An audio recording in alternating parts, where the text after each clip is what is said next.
stupid brat, just stick to your work. Look at this bus seating chart. You don't have a seat. I submitted the attendance with you marked as not participating. You're better off surrounded by new cars at our dealership, aren't you? I'm pretty thoughtful, huh? During the company trip organized for the new employees, I found out I was the only one without a seat on the bus. When I confronted my manager, Ken, he scoffed and said that to me. I will enjoy it instead of you. To add insult to injury, that's what he said, further shocking me. Since it was too late to make a new reservation to join the company trip, I had no choice but to reluctantly return to the dealership. However, later on at the luxury hotel where the company trip was taking place, the president was frantically asking the arriving employees, "Has anyone seen my son? My name is Kyle. I've loved cars since I was little, just like my father, who was also a car enthusiast. He was incredibly knowledgeable about cars and would always take me for a ride in any car I said, 'I want to try driving that car.' He exposed me to various car models from a young age. I grew up looking up to my father. He taught me about cars, and I eagerly absorbed the knowledge. We visited car museums numerous times, creating many happy memories through our shared love of cars. My love for cars began not just because of my father, but also from the stories he shared about his past. My father grew up with a car-loving father as well. That's my grandfather. In the post-war ruins, the sight of cars zooming by captivated him, symbolizing reconstruction and sparking his fascination with personal vehicles. My grandfather decided he wanted to work with cars and dedicated his life to being a mechanic. Both my father and I were deeply inspired and influenced by my grandfather's way of life. The cars being sold today are becoming increasingly environmentally friendly. Thinking about the future made me strongly desire to work for a car dealership that prioritizes the sale of low-emission vehicles. I believed that by promoting such cars, I could contribute to America's environment in the coming years. In other words, I was excited about the possibility of playing a part in ushering in a new era for cars. As time went by, I went on to study business administration in college. Do you have a type of girl you like, Kyle? A type I like? No, not really. I'm often told that I carry myself with a lot of confidence. A few girls ask me out, and not to brag, but I've been quite popular with the ladies. However, throughout college, I didn't really focus on dating, just concentrated on my studies and part-time jobs. In the lab, my passion for cars shone through in my research on the future of cars and the economy, earning me the departmental award. I simply love cars, and no amount of knowledge ever seems enough. So, it wasn't so much that I couldn't slack off in my studies, I just couldn't. During my part-time job, I spent my days learning the ropes of customer service at a high-end Italian restaurant. Upon graduating from the university, I was hired by a car dealership that has stores throughout the state. Most new graduates were assigned to sales at a new car dealership. I was one of them. My 4 years of experience in Italian dining greatly benefited my customer service skills, allowing me to dive smoothly into the job. Being a car enthusiast and constantly gathering information, I came into the job with a wealth of product knowledge. Thanks to this, I quickly stood out among the new recruits with my exceptional sales performance. Kyle, you're amazing. Could you teach me about cars too, please? Hey, no fair jumping the queue. Kyle, teach me too. Of course. My hard-working nature won me a lot of affection from my seniors. Some of the seniors, close in age to me, even came to me for information on new cars. Asking the same questions to a boss might get them scolded, but they could ask me as much as they wanted without any trouble, and they even complimented me on my clear explanations. Kyle, I heard from the seniors that you're good at teaching. Would you mind teaching me too? Sure thing. Awesome. I'll treat you to something next time. Ellie, who joined the company at the same time and was assigned to the same store, often came to me for product advice. Ellie was particularly interested in environmental performance. But loving cars doesn't mean I know everything. As a salesperson, just knowing about cars isn't enough. I wasn't very familiar with things like installment plans or special credit card benefits, so Ellie and I studied those together, asking seniors when necessary. Spending time with Ellie, it's just so fun. This must be what love feels like. I never knew it could be this exhilarating. As I worked hard alongside Ellie, I gradually developed feelings for her. But I couldn't find the right moment to confess of my love, and we remained just friends. Sorry, I accidentally touched your hand. Did it hurt? No, I'm fine. Don't worry. There was a moment when our hands touched while studying, and Ellie seemed a bit embarrassed. Seeing that, I hoped Ellie felt the same about me and vowed to confess to her someday. However, there was one person at the store who didn't think too highly of me. That was our manager, Ken.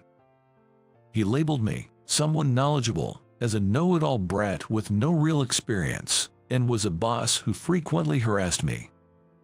Kyle, could you finish this up right now, please? What? But it's past closing time. For example, he would dump work on me just as I was about to leave, steal customers I was servicing, or not distribute new car brochures to me, among other harassments. The more I thought about it, the more stressful it became, but I endured it without complaining to higher-ups. That was until the annual company trip in spring. Our company has a tradition of organizing an employee trip every spring, partly to welcome new hires. Each year we take turns assigning an employee to look after each store, but new hires are absolutely expected to participate in the trip since they are in a position to be welcomed. New employees like Ellie and me were guaranteed to participate. Excited at the chance to confess to Ellie, I eagerly awaited the trip and headed to the meeting place. When I arrived at the company parking lot, the designated meeting place, no one else was there yet. Looking at my watch, I realized I was 30 minutes early. It seems I had arrived too early in my eagerness. As I waited impatiently for the others, Ken was the next to arrive. Despite the numerous harassments I had endured from Ken, I naively thought he wouldn't harass me on the day of the employee trip, so I cheerfully greeted him with a good morning. However, Ken's response left me speechless. Upon noticing me, Ken immediately flashed a distasteful grin and flaunted a document in front of me. I had a bad feeling about this. What are you doing here? Get back to work, brat. Take a look at this bus seating chart. You don't have a seat. I submitted your part as not participating. You'd be happier surrounded by new cars at the store, right? I'm quite thoughtful, aren't I? My bad feeling was spot on, and Ken chose the day of the employee trip of all days to fully indulge in harassing me. I snatched the seating chart from Ken and took a closer look. But indeed, my name was nowhere to be found. Moreover, it turned out I was the only one not booked at the luxury hotel. Shocked by such an extent of malice and realizing I couldn't confess my love to Ellie, I felt desperate. The shock led me to doubt if I was actually disliked by everyone. On the day, thinking that it wouldn't make a difference to argue with Ken, I decided to leave, disappointed. Understood. Then I'll head back to the store. Jerry, do that. I'll enjoy the trip twice as much on your behalf. Ken taunted me as I left, deepening my dejection. When I moved and entered the store, a senior, who was on duty, worriedly asked, why are you here? What happened to the trip? Embarrassed to be seen with my packed belongings, I sheepishly responded, sorry, I'm feeling a bit unwell. May I rest in the break room for a bit? He kindly led me to the break room, showing concern for my well-being. Feeling guilty for making up an illness and worrying my senior, I couldn't bring myself to tell the truth. I emphasized to the senior, I've informed Ken that I won't be able to board the bus, so there's no need to report. Anticipating that the caring senior might report to Ken, I took the initiative to prevent any contact between them. The kind senior, not doubting me, reassured, "Got it. Don't worry about anything. Just rest up. You can always join the trip later once you feel better." I felt terribly guilty towards the kind senior, but this was to avoid causing unnecessary commotion because of me. I wished all the other new employees and staff to purely enjoy the trip. Then, after pretending to rest for a while, I decided to drive to the coastal town, the trip destination, in my car. I resolved to pay my own way to stay at the same hotel as everyone else. Before setting off, I inquired with a luxury hotel about any last-minute availability. Fortunately, there was a room available, so I was able to book a stay. Though the expense was significant, I had savings, so it was manageable as I drove on. I imagined everyone at the hotel unpacking or enjoying the stay, which made me feel down again. But there was no point in dwelling on sadness. I decided to stop by a restaurant known for its delicious fisherman's cuisine along the way to lift my spirits. Meanwhile, at the luxury hotel, President Carter was asking around, "Has anyone seen my son?" as he looked for his missing son among the employees. The new employees were confused, asking, "Your son? Who might that be?" as it was news to them. Even the staff from the store where his son worked were puzzled, responding with, "Huh," not knowing whom he referred to. Then, he received a phone call. After listening to the call, he seemed relieved and told everyone that it was all sorted out before heading back to his room. Without that cheeky Kyle around, I can enjoy this trip to the fullest. It's like I'm the king of the world. Pleased with himself, Ken muttered under his breath before leading his subordinates into the spa and enjoying beers, fully relishing the luxury hotel's offerings. Meanwhile, Ellie seemed worried, as there was no sign of me anywhere.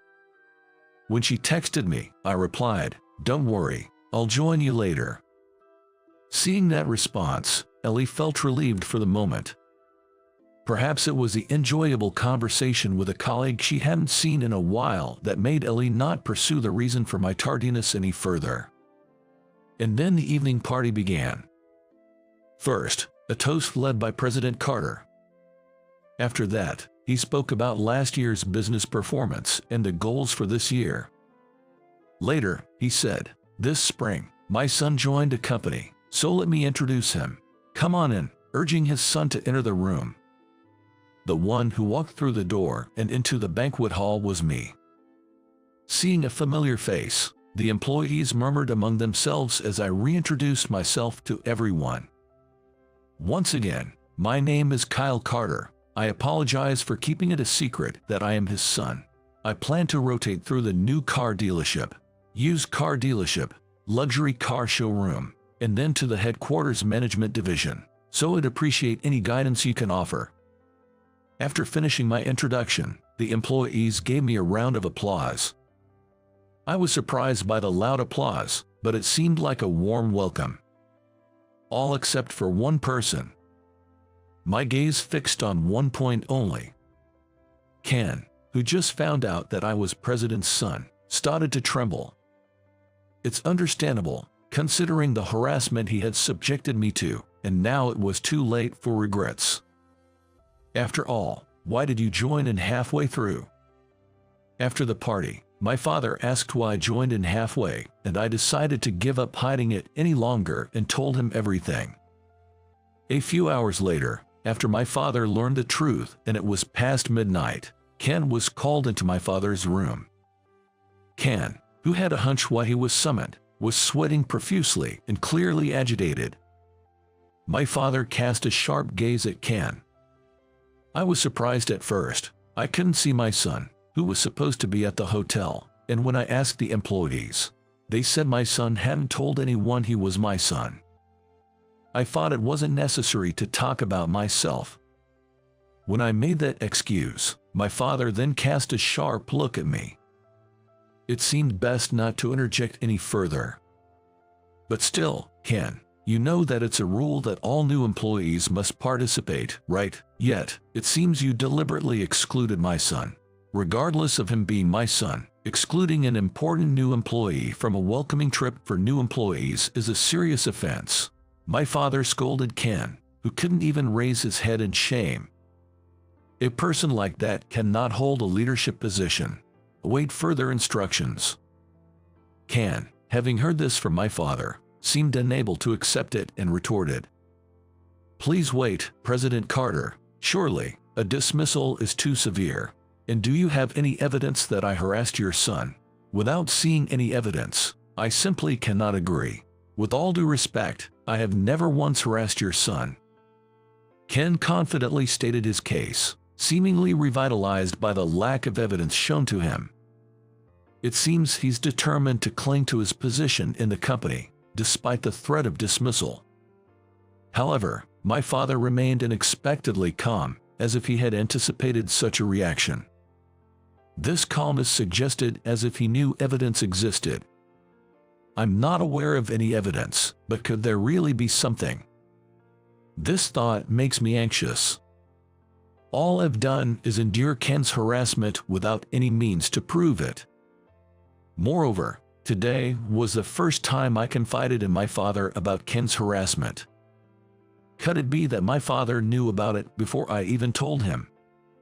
As I was caught up in my swirling thoughts, my father said, "Indeed. But if it's evidence you're looking for, we have it, miss. Could you please call her in?" He requested the female secretary nearby. The secretary acknowledged with a certainly and left the room. Wondering who she would bring, a knock on the door followed a few minutes later, and the secretary returned, announcing, "President Carter, I have brought her."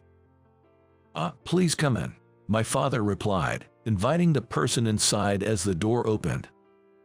The gazes of the three people in the room then focused on the newcomer. "Excuse me."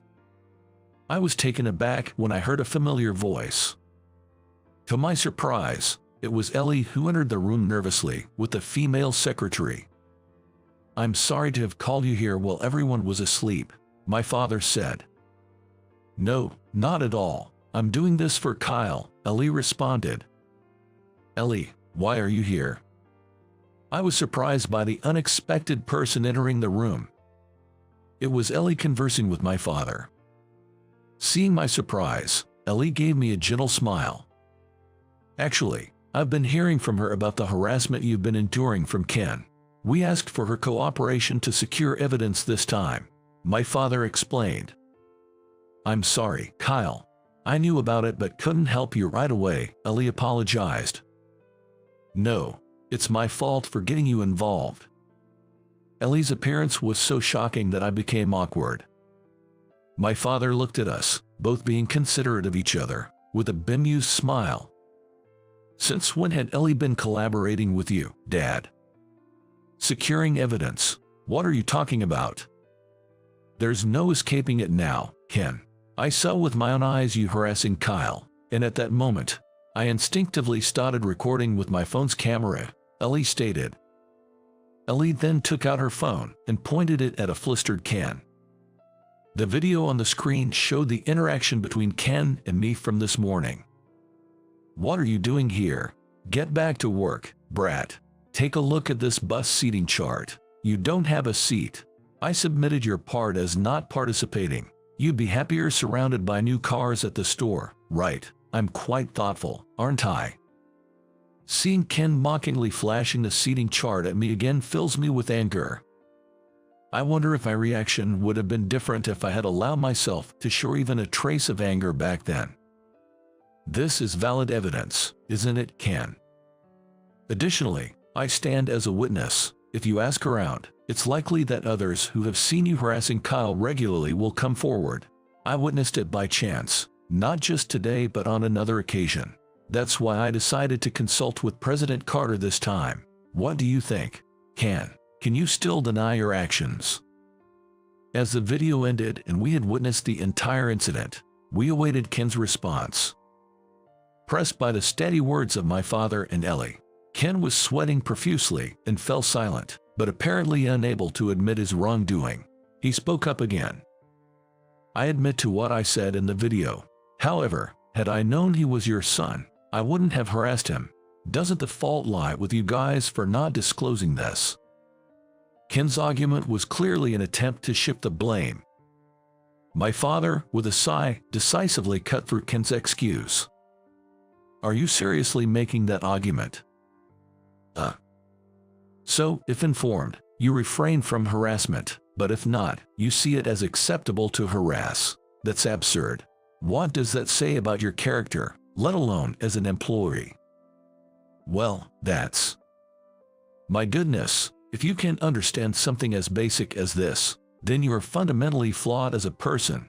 Please reconsider your actions. Having had enough, my father sent Ken out of the room. Ken walked down the dimly lit corridor with his head hung low and eventually collapsed, as if crumbling to the ground. It seems that my father's words struck him deeply, leaving him in a daze in a corner of the hallway until the other employees noticed him the next morning. I expressed my gratitude to Ellie and my father for securing the evidence. Despite everything, it seems we were able to end the trip with smiles, which felt good. A couple of days after returning from the trip, a notice was posted on the company's bulletin board. Ken had been stripped of his managerial role and demoted to a low-level employee in the warehouse section, which is considered a low-profile department in our company. Rumors suggested he considered resigning but felt compelled to stay at the company to provide for his family. You know, I was surprised when Ellie, who's close to you, suddenly visited my office to say that Ken was harassing you. She seemed so desperate. I immediately thought, she must like Kyle, my father said. I panicked when he said that. What are you talking about, Dad? Ellie and I are just colleagues, and there's no way you could know if Ellie feels that way about me. My attempt to clarify things seemed to backfire. My father, suspecting something more between Ellie and me, grinned mischievously. That reaction of yours, does it mean you like Ellie too? I get it, she's a good girl, but with you acting like this, I guess you haven't asked her out yet. Mind your own business, Dad. That's not true. Hurry up and get married to put my mind at ease. Marriage? You're jumping way ahead. We're not even dating yet. Haha, so you do want to date Ellie. Kyle, you're so easy to read. He laughed heartily. Though I regretted my response, I felt as if he was encouraging me to confess to Ellie. Good luck, Kyle. He cheered me on with a big smile, and I felt a mix of emotions but said no more. After the trip ended, I became somewhat distant from Ellie, especially after revealing that I was President's son. I can't help but feel remorseful, thinking that she must be angry with me for keeping silent. I keep worrying that I should have told Ellie about it from the start. Despite Ellie helping me with Ken, I scolded myself, thinking I shouldn't be like this and needed to muster up courage. I wanted to apologize and have Ellie forgive me. During a break, I called Ellie out, took her outside, and energetically apologized. Sorry for not telling you I was President Carter's son. Ellie was surprisingly not upset and asked, why apologize? I wasn't avoiding talking to you because I was angry, but because I thought it might be rude to be too familiar with someone of a different status. She explained, and I realized it was all just a misunderstanding, which truly relieved me. There's no need for that. I hope we can continue to be good friends. I expressed this earnestly, feeling my heart race. Though I hadn't managed to confess during the trip, now I felt brave enough to continue speaking. I like you, Ellie. Would you consider going out with me, despite everything? I went ahead with the confession, but the wait for her response felt incredibly long. When I confessed to her, Ellie was surprised and a bit shy. My hopes rose, but then Ellie said in a soft voice, I need a little time to answer. I promise I'll get back to you, before running off back to her work. Even there, I couldn't help but think that Ellie's inability to respond immediately was due to my inadequacy. Months later, as scheduled, I was transferred to a used car dealership.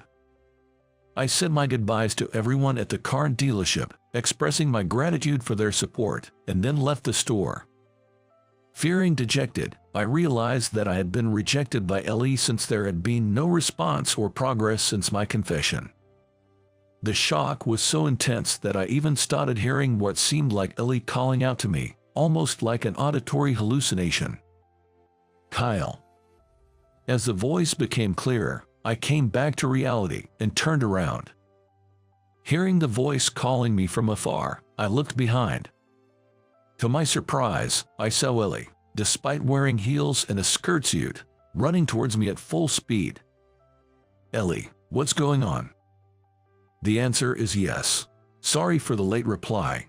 Considering the potential responsibility of becoming a president's wife made it hard to respond quickly, she said with a smile upon reaching me. Seeing her like that filled my heart to the brim. This meant that Ellie chose to walk the path with me over the daunting responsibility of becoming a president's wife. "You still chose me despite everything.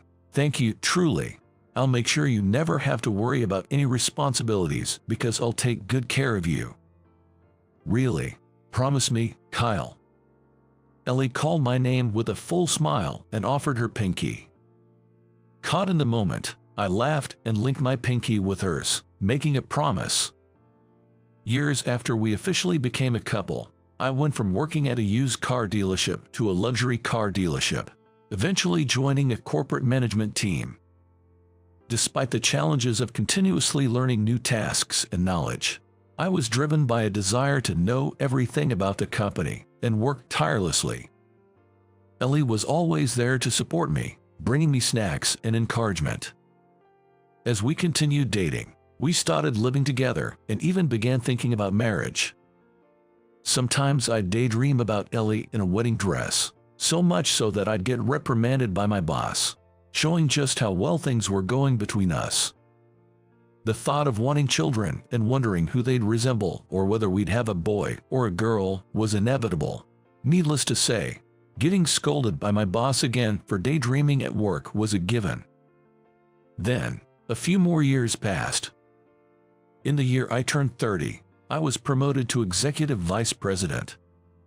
While being the president's son was a significant factor in my promotion, my hard work and achievements across various departments and stores were also recognized, making my colleagues genuinely celebrate my promotion.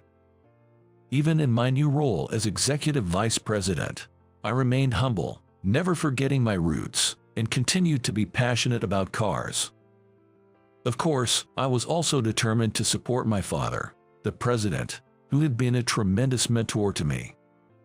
Sometimes my father would jokingly ask about marriage with Ellie or express his desire to see his grandchildren, but I could feel his love and was overwhelmed with emotion. Cars always filled my thoughts. Now, it seemed my father was equally consumed with thoughts about my future. A few more years later, as if to fulfill my father's wishes, Ellie and I finally got married.